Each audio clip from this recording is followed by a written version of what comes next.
Merci d'être là ce soir. Il y a un an à peine, la France insoumise voyait le jour.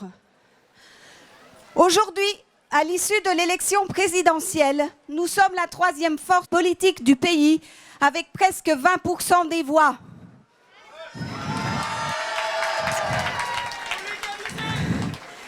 C'est dire si l'enjeu de cette séquence législative est de taille, puisque nous pouvons imposer à notre nouveau président de la République, Emmanuel Macron, de mettre en œuvre notre programme, l'avenir en commun, via une cohabitation.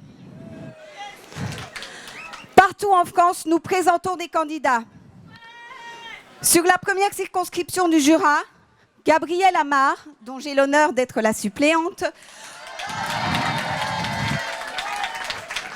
porte haut et fort les couleurs de la France insoumise.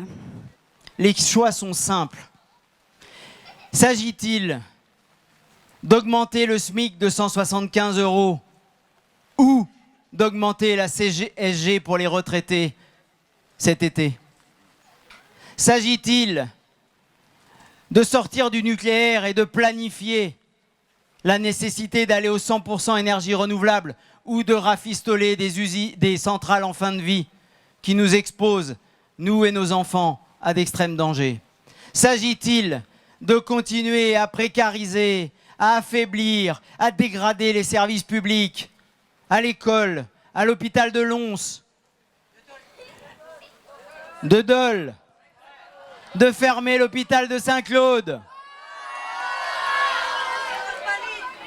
d'oppresser les opalines de Foucheran? Ou s'agit-il de recruter, d'investir les services publics et de les déployer dans tant de déserts médicaux et de déserts ruraux en matière de services publics? Alors, altruistes, humanistes, féministes, écologistes, je vous invite à vous rassembler dans les urnes et à faire en sorte que viennent vite les jours heureux pour que la vie soit plus douce, douce au travail, douce en famille et douce pour la planète indispensable à la vie humaine. Je vous remercie.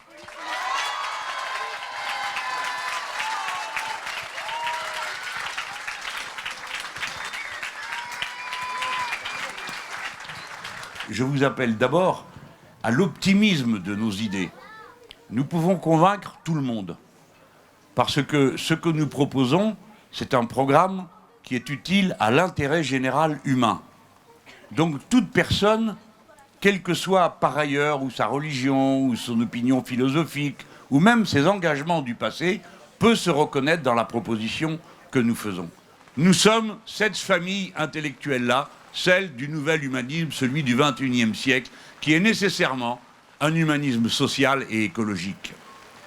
Social parce qu'il ne peut pas être question qu'on abandonne le futur de l'humanité à la compétition au point d'accorder à quelques-uns le pouvoir d'accumuler sans cesse.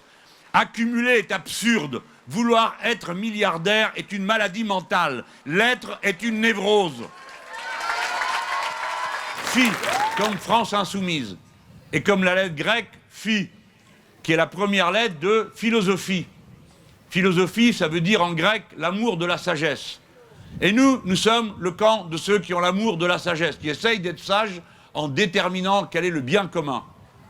Et qui essayent d'être sages en trouvant une harmonie entre les êtres humains, entre eux et la nature et les animaux. Car phi, c'est la proportion qui travaille l'univers, on ne sait pas pour quelle raison. Pensez-y, quand vous verrez ce phi, vous vous direz, c'est la lettre des opprimés, c'est la lettre des humiliés, mais c'est la lettre de la liberté et de la dignité.